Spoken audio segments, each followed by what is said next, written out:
Hello guys, कैसे हो साहब? आई होप सब मस्त होंगे। स्वागत है आपका मेरी एक और धमाकेदार वीडियो में। एक खौफनाक हॉरर कहानी, भाग 1, जली हुई हवेली का रहस्य। उत्तर प्रदेश के एक छोटे से गांव रामपुर खेड़ा के बाहर एक पुरानी हवेली थी। लोग उसे काली हवेली कहते थे। दिन में भी उस हवेली के आसपास अजीब सन्नाटा रहता था। पेड़ों पर बैठे कौवे लगातार कांव कांव करते रहते और हवेली की टूटी खिड़कियों से हमेशा ठंडी हवा निकलती महसूस होती।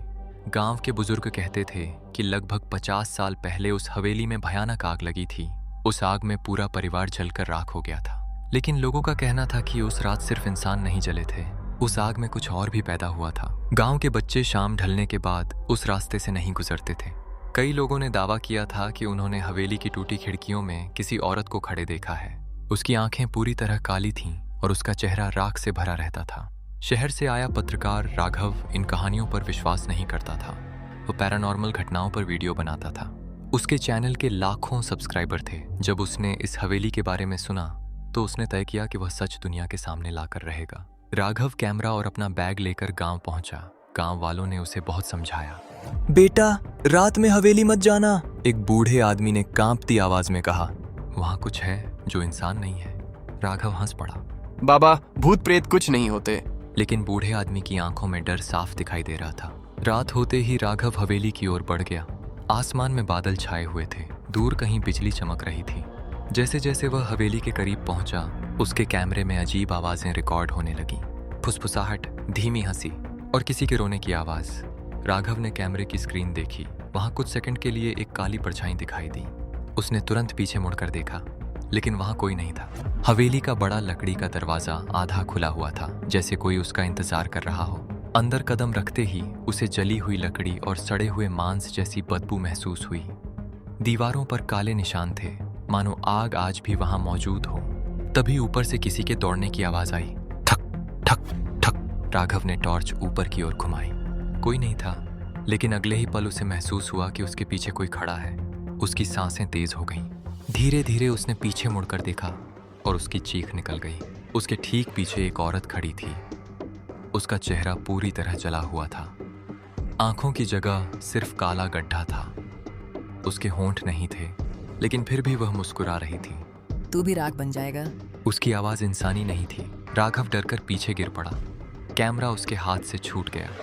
स्क्रीन पर सिर्फ शोर दिखाई देने लगा, लेकिन असली डर अभी शुरू हुआ था।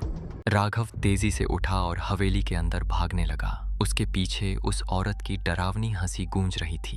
भाग, जितना भाग सकता है। हवेली का हर कमरा जला हुआ था। दीवारों पर अजीब निशान बने हुए थे। कुछ जगहों पर सूखी हुई राख जमीन पर फैली थी।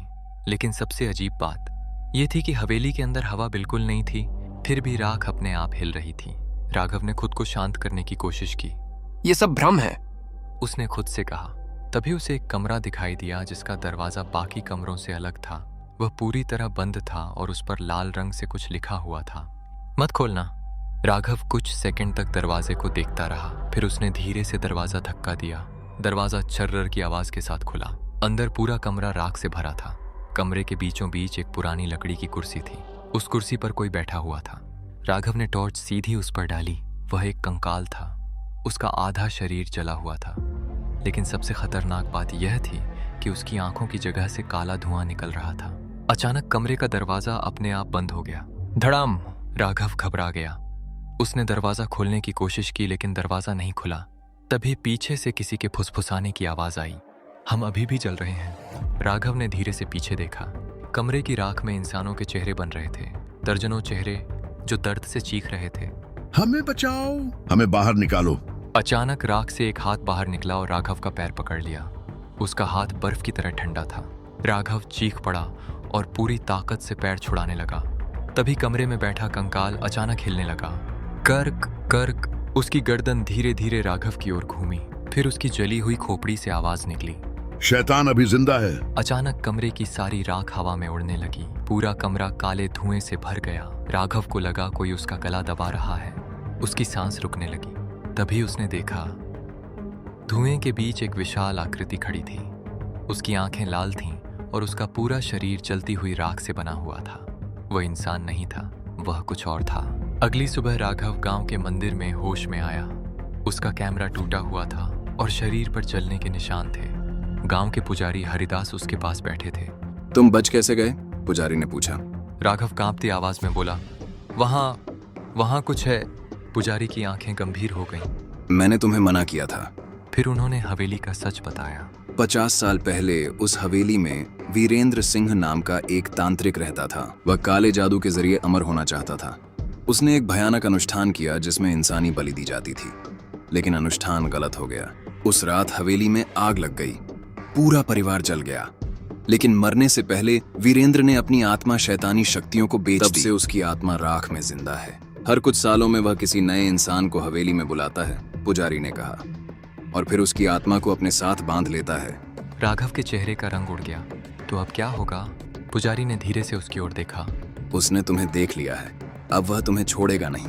उसी समय मंदिर के बाहर अचानक तेज आंधी चलने लगी। घंटियां अपने आप बजने लगी। राघव ने बाहर देखा। मंदिर की सीढ़ियों पर राख फैली हुई थी और उस राख में किसी के पैरों के निशान बन रहे थे, जैसे कोई अदृश्य चीज धीरे धीरे मंदिर के अंदर आ रही हो। उस रात राघव गांव छोड़ना चाहता था, लेकिन जैसे ही वह बस स्टैंड पहुंचा, उसे एहसास हुआ कि पूरा गांव खाली है। सड़कें सुनसान थीं, दुकानों के शटर बंद थे। अचानक उसकी नजर सड़क के बीच खड़ी एक छोटी लड़की पर पड़ी। उसने सफेद कपड़े पहने थे। उसके हाथ में एक जली हुई गुड़िया थी। तुम्हें वापस बुलाया है, लड़की ने धीमी आवाज में कहा। राघव डर गया। कौन? लड़की ने धीरे धीरे सिर उठाया। उसकी आंखें पूरी तरह काली थीं। राख वाला आदमी। अचानक लड़की के शरीर में आग लग गई। कुछ सेकंड में वह राख बनकर हवा में उड़ गई। राघव चीख पड़ा। तभी पीछे से बस के हॉर्न की आवाज आई। वह दौड़कर बस में चढ़ गया।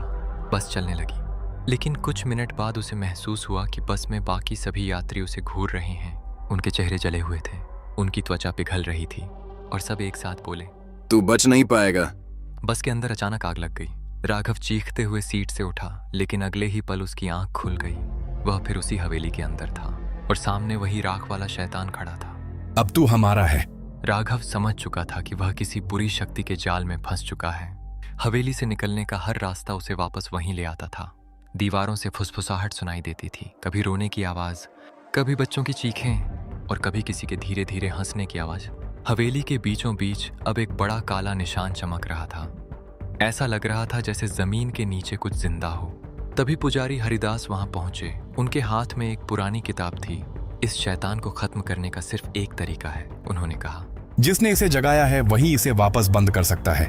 लेकिन मैंने तो कुछ नहीं किया, राघव चिल्लाया। पुजारी ने उसकी ओर देखा।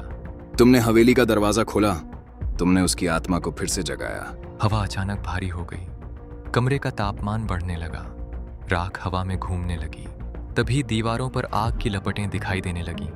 उन लपटों में इंसानों के चेहरे दिखाई दे रहे थे। हमें बचाओ, हमें आजाद करो। पुजारी ने किताब खोली और मंत्र पढ़ना शुरू किया, लेकिन तभी जमीन फट गई। राख से बना विशाल शैतान बाहर निकल आया। उसकी लंबाई लगभग 10 फीट थी। आंखें जलते कोयले जैसी लाल थीं। उसके शरीर से लगातार राख गिर रही थी। उसने पुजारी को पकड़कर दीवार पर फेंक दिया। धड़ाम! पुजारी के मुंह से खून निकलने लगा। भागो, उन्होंने दर्द से कहा, लेकिन राघव अब भागना नहीं चाहता था। उसने किताब उठाई और जोर जोर से मंत्र पढ़ने लगा। शैतान गुस्से से चीखा। पूरी हवेली कांपने लगी। राख का तूफान उठ गया। अचानक शैतान की चीखें दर्द में बदल गईं। उसका शरीर टूटने लगा, लेकिन तभी उसने राघव की ओर देखा और मुस्कुराया। तुम देर कर चुके हो। अचानक हवेली के नीचे से हजारों आवाजें आने लगीं। कुछ बाहर निकल रहा था, कुछ बहुत ज्यादा खतरनाक।